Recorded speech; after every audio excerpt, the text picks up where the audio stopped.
Good morning, and thanks for joining me for Rise in Crime, your morning caffeine hit all about crime. I'm Mama Jules, and let's start today by covering a case suggestion by one of you fantastic listeners. And I'm glad you sent this in because this case was out of South Carolina and it wasn't on my radar. And now 2 people have been sentenced to decades in prison for the murder of 13-year-old Christina Pangalangan. Okay. We've got to skip back to August of 2019 to get to the day of Christina's murder. That seems like an eternity ago, right? I mean, it's pre-COVID. So many things have changed since then.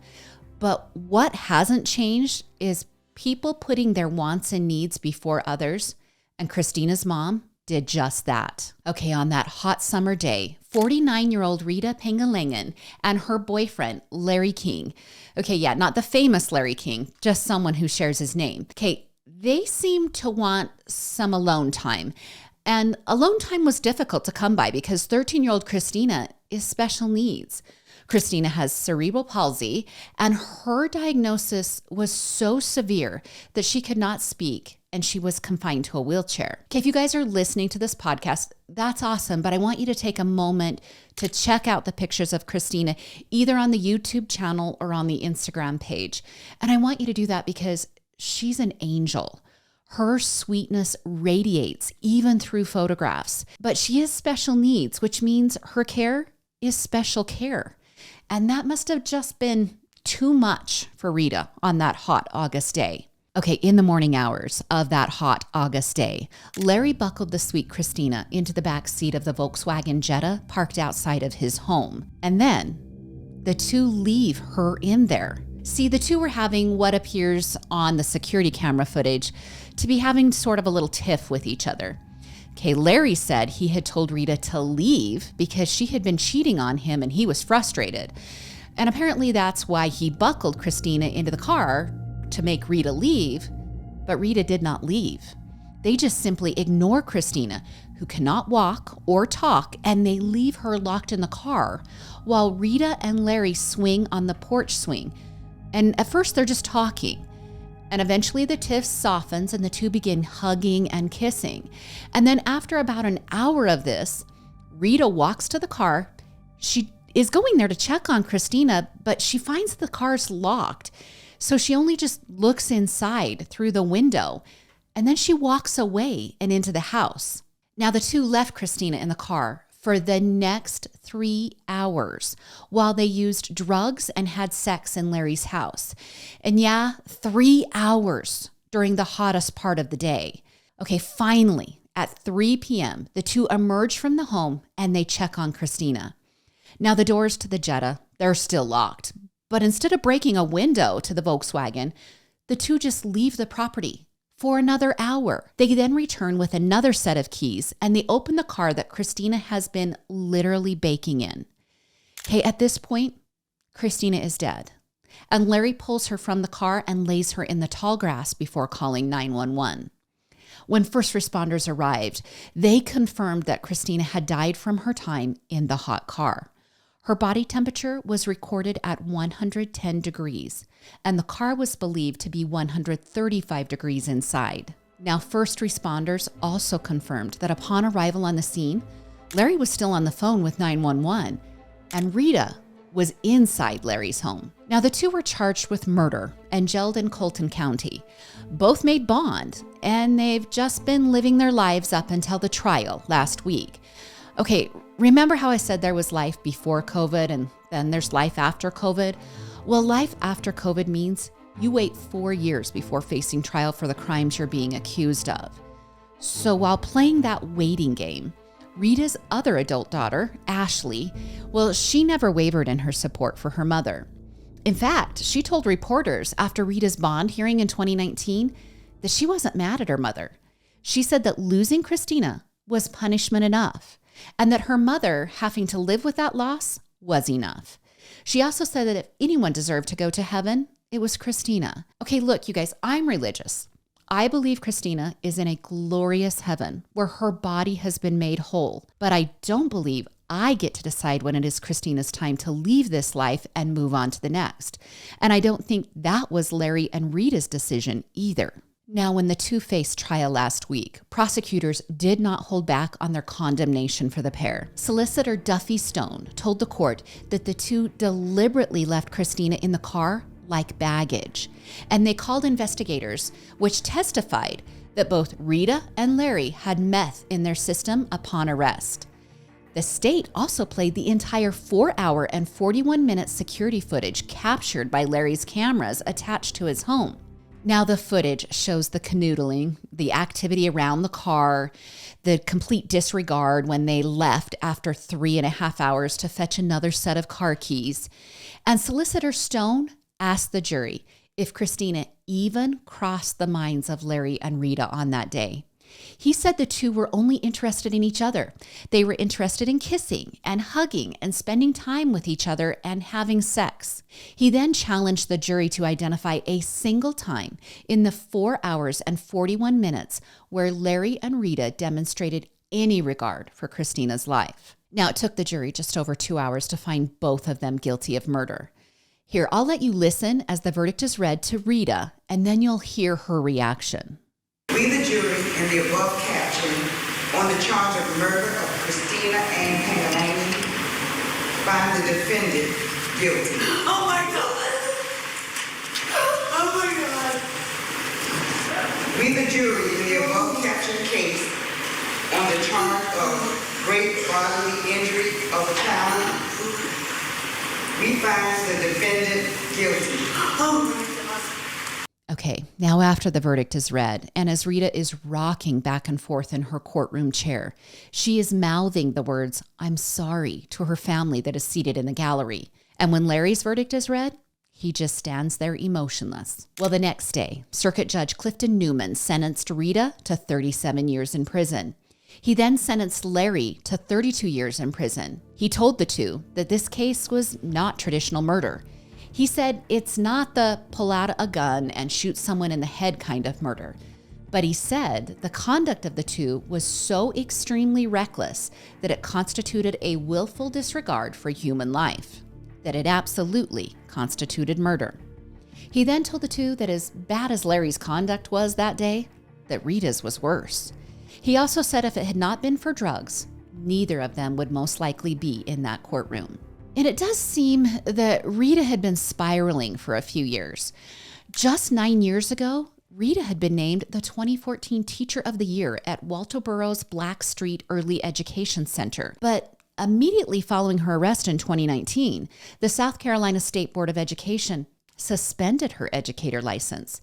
In filing her suspension, the board said that despite her more than 25 years of experience as an educator, the arrest showed that Ms. Pangalangan may pose a threat to the health, safety, and welfare of students. Well, Law and Crime reported that loved ones of Christina said they felt the South Carolina Department of Social Services did not appropriately handle 5 previous complaints against Rita. Okay, the most recent claim happened 6 months before the death, when Christina showed up to school with a severe, untreated burn across her face, neck, and chest. Now, the claim states that Rita had failed to take care of the wound, which ended up draining fluid onto Christina's shirt. And the claim also said a foul odor was coming from the wound. It appears Christina's biological father has filed suit against the department, claiming the agency failed to properly follow through with Christina's case. But her 2 daughters continue to stand by Rita. During testimony at the trial, Elizabeth, so that's another one of Rita's adult daughters, said that her mom was a good mom. She said her mother got a walker for Christina, even though insurance wouldn't pay for it. She said her mom had to work extra hours as a tutor to come up with that money. She also said her mother always made sure Christina had what she needed. She said her mother would say that God created her to be Christina's mother, because she was tough enough to handle it. Okay, now after watching the courtroom footage, one thing was for sure. This was a very sorrowful courtroom. During breaks, both Larry and Rita would engage in conversation with their respective families, and at one point, Rita cried while embracing her daughter, and even the members of the gallery would spend time consoling each other. All right, let's end this tragic story by remembering the angelic Christina, who could feel and express emotions. She loved to watch cartoons, and she loved spending time in the swimming pool. It's these stories where I really hope that God rescued her sweet soul before she felt the pain that was inflicted by these neglectful people. All right, now to the University of Idaho quadruple homicide. Okay, to be honest, I feel like I could bring you guys an update to this case pretty much every week, but I haven't been doing that. I was waiting for certain things to happen so we could kind of collate it all together. So let's do a quick check-in now to see what has been happening for the last few weeks. Okay, remember, this is the brutal stabbings of the 4 innocent college students, Kay Gonsalves, Maddie Mogan, Ethan Chapin, and Xana Kernodle. Now, the murders occurred in November of 2022. And Brian Koberger, he's a PhD student at a neighboring college. Well, he was arrested a month and a half later in Pennsylvania at his parents' home for all 4 murders. Now, investigators had used DNA gathered at the scene of the crime on a knife sheath that was found near the girls' bodies. And they compared that DNA to DNA that was recovered at Koberger's parents' home. Now, we have had some scuttlebutt surrounding the collection and testing of this DNA. Okay, mostly it's the defense. They've been contending that the DNA was not properly tested, and the evidence presented to the grand jury was flawed. Okay, well, several motions led to a hearing on August 18th that dealt with the collection of the DNA and the methods used to test it. Okay, during that hearing, Gabriela Vargas, who was deemed an expert on genetic genealogy, testified about the linking of the DNA to Koberger. Okay, well, just days after that testimony, 2 FBI agents visited Vargas at her home. Koberger's defense attorney, Ann Taylor, contends that those FBI agents interrogated her, or interrogated Vargas, about her testimony and her findings. Now, Attorney Taylor, she has filed a motion saying the interrogation impacts Brian Koberger's due process rights. Okay, so what now? Well, Latah County Prosecutor Bill Thompson said the state flagged the FBI to investigate Vargas. So it came from his office. That whole interrogation started from his office. And Thompson also filed an explanation for the FBI interrogation, but that was a secret filing, so we don't know what's in it. However, some details have come out in the various court hearings over the last 2 weeks.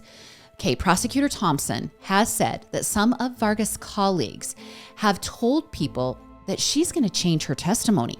And Thompson said that she told the FBI that some of what was in her declaration for the court was false, and that she had inadvertently agreed to or signed off on that declaration without fully reading it. Okay, her expert testimony, well, it also had other controversy when the prosecutors asked the court for permission to delay cross-examination of Vargas to a later date because they had some kind of a snafu over some PowerPoint slides. So they don't take the time to cross-examine her in the hearing, but they will interrogate her in private just a few days later. I mean, I can kind of see why Ann Taylor is frustrated with that. Now, Law and Crime interviewed former FBI agent Tracy Walder, and she said in that interview that this kind of FBI interrogation that was held with Vargas, it's really not that typical. She believes that if an interview like this was going to be held, it would have been appropriate for a member of both legal teams to be present. She also said that most agents in the FBI, well, they don't record their interviews or wear body cameras. So the potential for actual footage of the interaction between Vargas and the agents, well, it's just unlikely that that exists.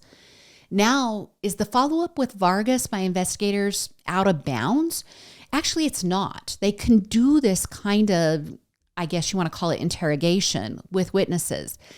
But it does seem that more legitimate circumstances could have been implemented during the interview. Okay, mostly Vargas, she was testifying to the idea that on a DNA website, kind of like 23andMe, think of a DNA website like that a person with their profile can opt in or opt out of policies that affect how law enforcement can obtain information from their profiles. So when a person opts out of the policy, law enforcement really shouldn't be able to view that person's profile. But Vargas testified that some law enforcement can use a workaround on some of these websites and they can see the information anyway. She said even though law enforcement might believe they're doing the right thing by using the workaround, that actually might violate the policies of the website. Now, the judge will have to weigh out this potential conflict and offer a ruling later on. And later on is actually the key here. The date is most likely September 22nd, but we have a new wrinkle in the case. Koberger was supposed to be going to trial on October 2nd. Well, a few weeks ago, he waived his right to a speedy trial. So now we're going to wait. And the motions get ruled on at a slower pace. As of this recording, the death penalty is still on the table for Koberger. And also, as of this recording, Judge, okay, remember that's his name, Judge has yet to make a final decision on cameras and the media gag order. Okay, this decision is supposed to be handled in another hearing scheduled for September 13th. So those are your two dates, the 13th and the 22nd, that we're looking forward to. Okay, and another up in the air decision, where will the trial be held? Okay, Judge has yet to determine if the trial will be moved out of Moscow, Idaho. Okay, most believe it will, because the idea that the small population and high notoriety of the case make for a recipe where an impartial jury cannot be seated. Okay, also slated for that September 22nd hearing, there's more motions concerning the grand jury and the DNA evidence. So the defense is contending that the state has not provided all of the DNA evidence and gathering techniques. Now the state, well, they're saying exactly the opposite. And the state is also saying that the claims about hidden evidence, well, that they're just speculation by the defense. Okay, one thing's for sure, they're keeping these courtrooms busy in northern Idaho. Okay, the last thing involving this case. So what's happening with the house where the four were murdered? Well, that house was supposed to be demolished a few weeks ago, but it hasn't been. The owner of the home donated the house to the University of Idaho following the murders. And the U of I said they got permission from both the defense and the state to demolish the home. However, Kaylee Gonsalves' family has requested the home remain standing until after the trial, just in case it will be needed for evidence. And the U of I, well, they agreed to the family's request, and the home will remain standing. So as of now, the university has spent $98,000 in security for the home, as well as removal of personal items and remediation of hazardous substances within the home. Okay, I'll try to keep popping in here with updates every now and again on the motions and the hearings and the new developments in the case. And as far as when we'll actually see a trial in a courtroom, well, my guess is we're going to have to wait a while. All right, finally today, a quick update to Monday's story of Danilo Cavalcante. Kate, first, a big thank you to my Latin America listeners who said his name is most likely pronounced Danilo instead of Danilo, like I was saying and like mainstream media is saying. So us in America, we're just trying to get it right. So I'm going to pronounce his name Danilo from this time forward. Kate, remember, this is the brutal murderer who savagely stabbed his girlfriend over 30 times in front of her two young children. He was worried she would share information with authorities about his involvement in a 2017 murder. Well, he was convicted and sentenced to life for the murder of his ex-girlfriend, Deborah. And he was just 1 month into his sentence when he escaped from a Pennsylvania prison a week ago. Okay, since his escape, he has been suspected to be involved in at least 2 home robberies. He has also been spotted on multiple security cameras as he travels around during the night. Well, law enforcement had set up a perimeter, but during a Tuesday morning news conference, Pennsylvania State Police released 2 still images taken from trail cameras on Monday night. And in those images, he's in Longwood Gardens, and that's outside of the established perimeter. So police are now extending their search to include Route 1 in Pennsylvania. Danilo does appear to still have the backpack on in the still images. And that backpack, it also appears to be, full, like he's carrying stuff with him. And it appears Danilo mostly stole food like snap peas and other produce in those suspected robberies. Okay, Danilo has been able to avoid capture even though law enforcement have used drones, helicopters, and search dogs, as well as hundreds of officers in the search. And law enforcement has remained tight-lipped about how Danilo escaped from prison. but some sources say he climbed onto the roof, then jumped out of the fenced prison perimeter.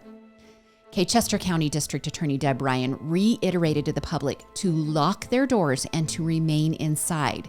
She also asked that homeowners review their security camera footage.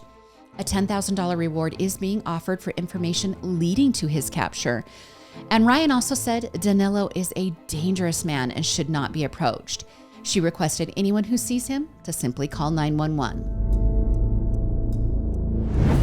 All right, that's your Thursday episode of Rise in Crime. Of course, you can follow us on Instagram and TikTok, and please subscribe to the YouTube channel. I love your case suggestions. Like today, I used one of them. I love to hear from the different areas that my listeners come from. Join me again on Monday for more morning crime news. I'm Mama Jules, and keep safe out there.